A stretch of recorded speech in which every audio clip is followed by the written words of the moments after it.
Local sports news is changing, and with it, the way we cover the sporting world. It isn't a highlights and teary feature-driven skill anymore, but a multi-platform, issue-oriented journalistic skill. Investigative, thoughtful. I'm Andrew Smith, and I've been in the sports journalism business for more than 18 years. From the Olympics to the high schools, from the outdoors to the Super Bowl, and everywhere in between. Sports journalism is what I do. I produce stories that lead your newscast, not fill a slot at the end, though I do love to have fun from time to time. I'd like to share my sports philosophy with you, but for now, here's some of my most recent work. Somebody check with the Brewers equipment manager because I swear they forgot to pack the bats for this road trip. Averaging just a run and a half a game. Ouch. Nice present for their mothers on this Mother's Day would be a couple of runs. It was a Sunday in June of 2006 that Jones woke up with a numbness in his leg. He met Packers doctors here at Bellin Hospital in Green Bay. They ran a number of tests and thought maybe he had a compressed disc causing the numbness. Jones came out to the parking lot to get in his car to leave when doctors chased him down. They wanted to do one more test, a CAT scan of his heart. That ended up saving his life. All right, we continue here on the most interactive Packers show in Green Bay history. Time for comments from our live online chat. We're having a great time. You should get on here, check it out if you haven't yet. The question of the day was, if this B.J. Raji deal is done, no confirmation from the Packers yet, but we're hearing the reports, what impact did you expect him to have this year? Here's some of the comments we've gotten here on the blog. Mark chimes in, says, Foes, they made a couple of moves. yeah, but you know, it really wasn't in a bid to help the team, Mark. You know, this is the Lions. This is what they did today. See this? You know what this is? This is the towel. This is what they did. Whee! They threw in the towel. They're done. Bad, Forget it. Should be a great night for football. The weather has been fantastic. Slight possibility of rain a little bit later on, but hey, I think it's going to hold off.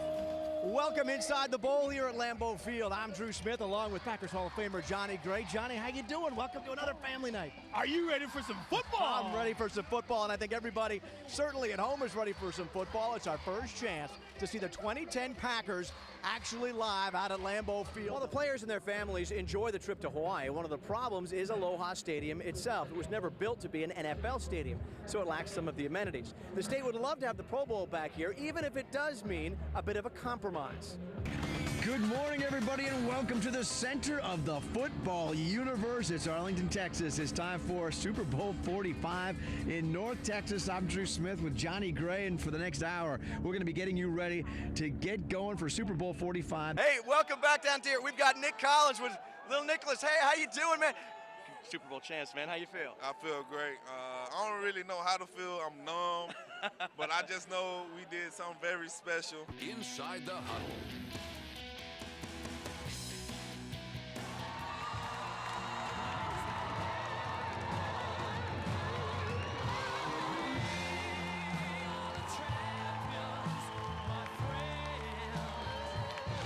Oh, yeah. Hi, everybody, and welcome to Inside the Huddle. This is a special Super Bowl championship edition of Inside the Huddle. I'm Drew Smith. Please welcome James Jones, Donald Driver, Super Bowl champions. Got to see football this year. That's what we want, that's for sure.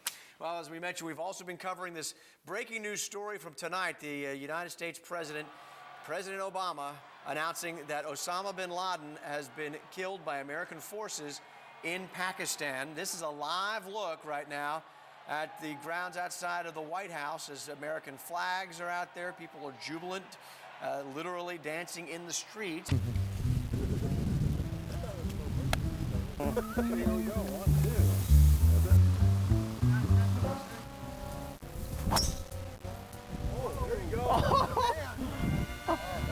Hey, that's not. Now you take that.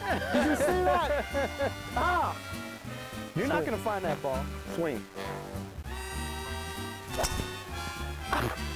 Hey, man, you hit like my sister. What, straight down the middle? It's the heavenwood. They call it heaven for a reason. What's up? Where's your ball, man?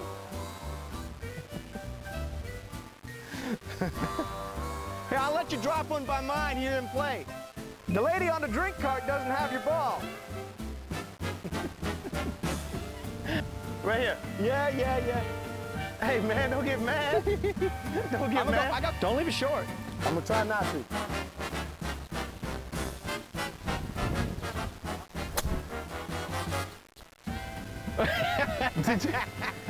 And that's our top story tonight. Drew has more on what the decision means for Favre, his teams, and his fans. Well, here we go again. This time, however, it seems like it will be permanent. Former Packers president John Jones had meticulously planned his career from 20 years with the NFL to Packers management, with the next decade ahead of himself as Green Bay Packers president. That all changed in a flash as Jones nearly died from a rare heart condition and was left with side effects that left him unable to continue as president.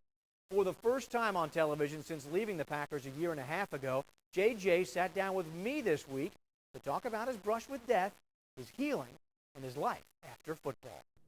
What do you do when your route to the top is derailed just before the goal? What do you do when your well-planned life almost ends without warning? I'd worked 20 years in the league. I'd just become the president of the Packers. Everything in my life couldn't have been going better. It's devastating. It's very hard to come to terms with on the physical side. The first phase of it is you just try to survive and you try to recover. It was a Sunday in June of 2006 that Jones woke up with a numbness in his leg. He met Packers doctors here at Bellin Hospital in Green Bay. They ran a number of tests and thought maybe he had a compressed disc causing the numbness. Jones came out to the parking lot to get in his car to leave when doctors chased him down. They wanted to do one more test, a CAT scan of his heart. That ended up saving his life. Jones had suffered a dissected aorta, a condition that kills 90% of those who are diagnosed. Surgery was immediate, and during the surgery, Jones had another complication. He suffered a stroke. Unfortunately, my speech center wasn't affected. I can still talk to everybody. My long-term memory is still good, but it's the short-term memory issues that I deal with. And then the fatigue, Drew, was something that I hadn't anticipated, just worse than I'd ever experienced. I thought I was bulletproof, but I learned differently. The complications left him weak, too weak to run one of the most storied NFL franchises. A change had to be made, and in May of 2007, when it became clear some of the after effects were permanent, the Packers came to a settlement with Jones, opening the search for a new president. I thought I had it very well planned, and something unforeseen and unfortunate occurred, and now we have to deal with that. Jones says he isn't bitter, and though he hasn't been back to Lambeau since his settlement, the Packers have still been part of his healing. You gravitate back to the things you love and the things that you've grown with.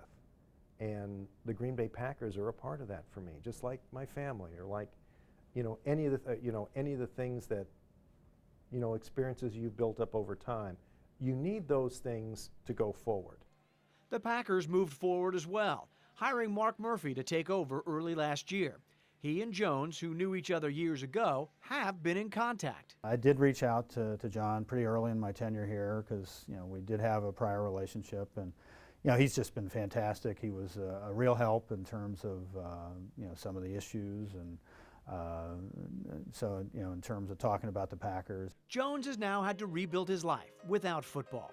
He now volunteers at the hospital that saved his life and has made it his new goal to urge other men to get themselves checked out before they end up on the operating table, or worse, in the obituaries.